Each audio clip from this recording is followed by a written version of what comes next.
কেউ দেখে, কেউ কি মিষ্টি খাইতে চাবে বলেন? কেউ যদি দেখে, এটা এই যে দেখেন, কেউ খাইতে চাবে এটা মিষ্টি? এটা হলো যে ভাঙা মিষ্টি দিয়ে ভাঙা মশা মশলা নাই, দেখেন তো। মশলা নাই, এটা হলো ওই কারখানার ওই যে কয়লার সাউন্ড। পাশে হচ্ছে আপনাদের আবার পরিষ্কার অস্বাস্থ্যকর পরিবেশে মিষ্টি সংরক্ষণ আর প্যাকেটজাত পণ্যের ওজনে অনিয়ম। টাঙ্গাইলের কালিহাতী বাসস্ট্যান্ড এলাকায় ভোক্তা অধিকার সংরক্ষণ আইনে পরিচালিত ভ্রাম্যমাণ আদালতের অভিযানে 2 মিষ্টির দোকানিকে মোট 40,000 টাকা জরিমানা করা হয়েছে। 310 গ্রাম। বৃহস্পতিবার 24 অগাস্ট সকাল 10:30টার দিকে পরিচালিত এই অভিযানে উঠে আসে চাঞ্চল্যকর অনিয়মের চিত্র।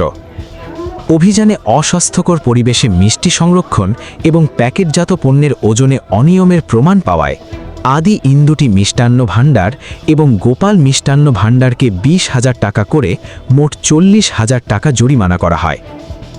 অভিযান পরিচালনা করেন কালিহাতী উপজেলা সহকারী কমিশনার ভূমি ও এক্সিকিউটিভ ম্যাজিস্ট্রেট মোহাম্মদ মুহাইমিনুল ইসলাম।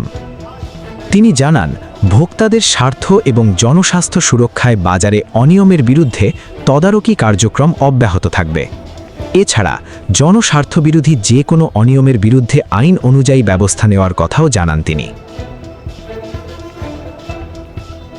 ভোক্তার খাবার নিয়ে অনিয়ম ছাড় নয়, জনস্বাস্থ্যের স্বার্থে এমন অভিযান অব্যাহত থাকবে, এটাই প্রত্যাশা। এমন আরও গুরুত্বপূর্ণ খবর পেতে চোখ রাখুন দৃষ্টি নিউজ 24/7.com-এ।